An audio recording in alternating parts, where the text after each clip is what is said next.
Uma nursing home छोटी बरिया पटेल चौक telephone office के सामने बेगूसराय।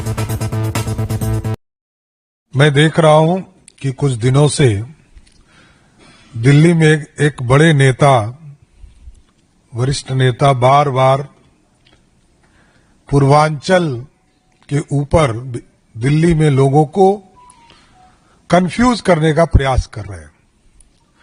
दिल्ली की जनता बड़ा स्पष्ट तौर पर जानती है कि दिल्ली के भलाई के लिए कौन काम कर रहा है और कौन नहीं कर रहा है। देश के यशस्वी प्रधानमंत्री नरेंद्र मोदी जी के नेतृत्व में लगातार भारत बढ़ रहा है और दिल्ली भी बढ़ रहा है। और दिल्ली जैसे प्रदेश में जहां पानी का दिक्कत हो, नाली का दिक्कत हो, सड़क का दिक्कत हो, उन समस्या पर दिल्ली के वरिष्ठ नेता और पूर्व मुख्यमंत्री कुछ नहीं बोल रहे हैं। और जैसा कि आप जानते हैं, याद कीजिए कोरोना के समय को, जब कोरोना जैसी महामारी इस दुनिया में आई तो दिल्ली के तत्कालीन मुख्यमंत्री ने क्या कहा था कि जो बिहार यूपी के लोग हैं वो बिहार यूपी लौट चले जाएं, इलाज तक की व्यवस्था नहीं दिया और बसों में भरकर बिहार और यूपी जाने के लिए लोग मजबूर हुए।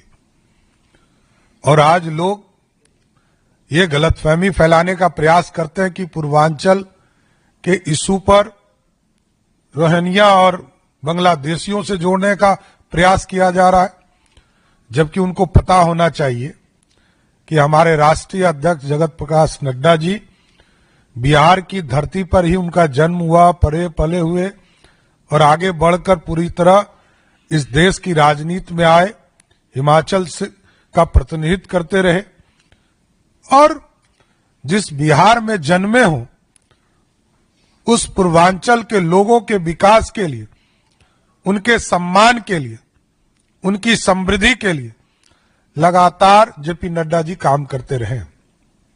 लेकिन दिल्ली में जो इंडी गठबंधन के लोग हैं, ये ना विकास से इनको मतलब है, ना दिल्ली के समृद्धि से मतलब है, ना दिल्ली में लोग शिक्षित हो, रोजगार मिले, इससे कोई चिंता लेना देना नहीं है। इसलिए आज बड़ा स्पष्ट तौर पर मैं आग्रह करने आया हूं दिल्ली में रह रहे पूर्वांचल के लोगों से, इन लोगों से सावधान रहने की जरूरत है और इन लोगों को करारा जवाब देने का समय आ गया। 10 साल 12 साल से दिल्ली में सरकार बनाकर कोई काम दिल्ली की जनता के लिए इन लोगों ने नहीं किया है। इसलिए मैं विशेष तौर पर सभी लोगों से आग्रह करूंगा कि पूर्वांचल के लोग 2025 के चुनाव में पूर्ण रूप से दिल्ली में बैठी सरकार को जवाब देने का काम करें। और साथ ही साथ आप देखे होंगे कि अपने आप को एक पढ़ा लिखा वर्ग मानने वाले लोग किस तरह महिलाओं का अपमान करके 2 बड़ी घोषणा हुई दिल्ली में, दोनों वहां दिल्ली के मुख्यमंत्री ने घोषणा नहीं किया, दिल्ली के उनके पार्टी के नेता ने किया। ये अपने आप में महिलाओं का अपमान है। महिला शक्ति को आगे बढ़ाने का काम जो नरेंद्र मोदी जी कर रहे हैं, ये सारी पार्टियां एक तरह से अपमानित करने का काम कर रही है। धन्यवाद। नहीं, एकदम ये समझिए कि दिल्ली में इनकी सरकार है, इनकी संस्थानें काम कर रही है, लेकिन जो बांग्लादेशी हैं और रोहिंग्या हैं, इस देश पे कानून भी आदरणीय अमित शाह जी ने लाया है सीएए के माध्यम से। जो लोग ऐसे लोग हैं उस जगह उस प्लेटफॉर्म पर यूज करें। लेकिन जो बिहार और पूर्वांचल के लोग हैं, उत्तर प्रदेश के लोग हैं, जो लोग यहां रह रहे हैं, जिन्होंने अपना नाम वोटर लिस्ट में जोड़ने का काम किया है, उनको कहां कोई दिक्कत नहीं है। देखिए, आम आदमी पार्टी को तो पहले यह बताना चाहिए ना, जिस इंडी गठबंधन में है वो कांग्रेस पार्टी आजादी के बाद सभी, जब भी संविधान में संशोधन करके दलितों के सम्मान को बढ़ाने का काम किया गया, पिछड़ों के सम्मान को बढ़ाने किया गया, उच्च समाज में जो गरीब वर्ग है उनको आरक्षण देने का काम किया, सब बार विरोध करती रही। इसलिए इस देश में केजरीवाल साहब को पहले यह बताना चाहिए कि जो 12 साल से लगातार एक पार्टी की सरकार दिल्ली में सरकार है, और आप यदि नहीं कर रहे थे तो किसका इंतजार कर रहे थे? 12 साल तक आप इंतजार करते रहे कि हम नए रूप में बाबा साहब भीमराव अंबेडकर के नाम पर स्कॉलरशिप देंगे, तो ये अत्यंत ही दुर्भाग्यपूर्ण था। इसको तो पहले शुरू करना चाहिए था। और ये आज देश में गरीबों को, दलितों को, पिछड़ों को पढ़ने का पूरा अधिकार देश के यशस्वी प्रधानमंत्री जी दे रहे हैं। यह कोई नई योजना नहीं है।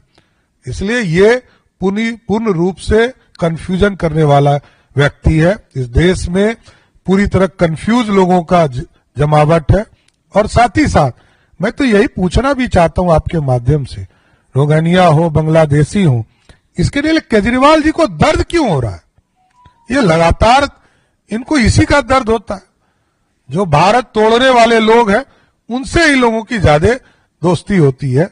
यह सबसे बड़ा चिंता का विषय। नहीं, कोई कंफ्यूजन नहीं है। एनडीए आज भी नीतीश कुमार जी के नेतृत्व में बिहार में काम कर रहा है। देश में यशस्वी प्रधानमंत्री नरेंद्र मोदी जी के नेतृत्व में काम कर रहा है, और आगे भी दोनों नेता के नेतृत्व में हम चुनाव लड़ते रहेंगे। धन्यवाद। देखिए, 2020 में हम लोगों ने घोषणा करके चुनाव लड़ा, और आज तक मुख्यमंत्री हमने नीतीश कुमार जी को ही माना है। आगे भी नीतीश कुमार जी और नरेंद्र मोदी जी के नेतृत्व में ही चुनाव लड़ेंगे। देखिए, जहां तक लालू परिवार का बात है, लालू परिवार को 15 साल का हिसाब देना चाहिए।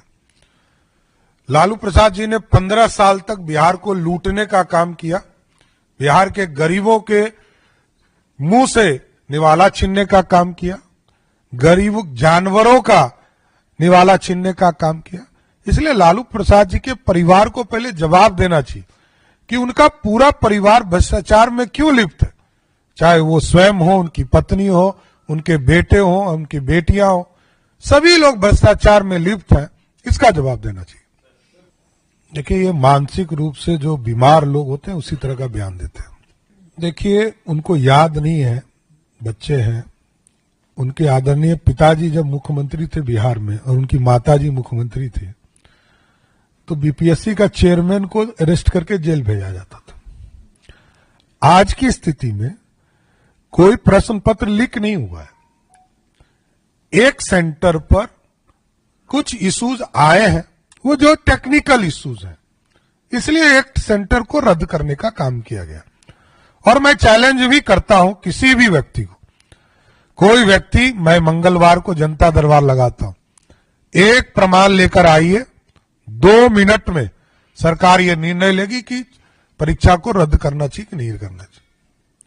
और कोई भी प्रश्न पत्र लीक होता है तो कार्रवाई की जाती है। लेकिन अभी तक जो पूरे जांच प्रक्रिया की गई है उसमें कहीं भी प्रश्न पत्र लीक का मामला नहीं आया। ये उनका व्यक्तिगत बयान है, पार्टी इस पर अभी विचार नहीं करती है। दीदी, हम संगठन पर्व हमारा चल रहा है, संगठन पर्व में हमारी तैयारी करनी है, मंडल अध्यक्ष, हमारे बूथ के काम चल रहे हैं उसकी समीक्षा, और साथ ही साथ हम कैसे आगे जिला अध्यक्ष, प्रदेश कमेटी, सारी चीजों पे चर्चा होती है। ये संगठन पर्व का बैठक है, कोई चुनावी वर्ष का नहीं है। देखिए, कांग्रेस पार्टी को दिल में दर्द है और इसका इतिहास भी है।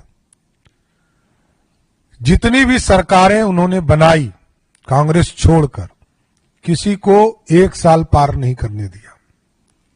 चाहे वो चंद्रशेखर जी की सरकार हो, चाहे वो चौधरी चरण सिंह जी की सरकार हो, सबकी सरकारों को गिराने का काम कांग्रेस इसी के लिए करती है। यूनाइटेड फ्रंट की सरकार हो, क्योंकि उनको ये दर्द है कि कोई दूसरा व्यक्ति सत्ता में नहीं बैठे, हम ही बैठेंगे। और आप देखिए, आजादी के 75 वर्षों के बाद जिस पार्टी ने 55 साल तक सत्ता भोगा हो, वो प्रश्न पूछ रही है। यही सबसे बड़ा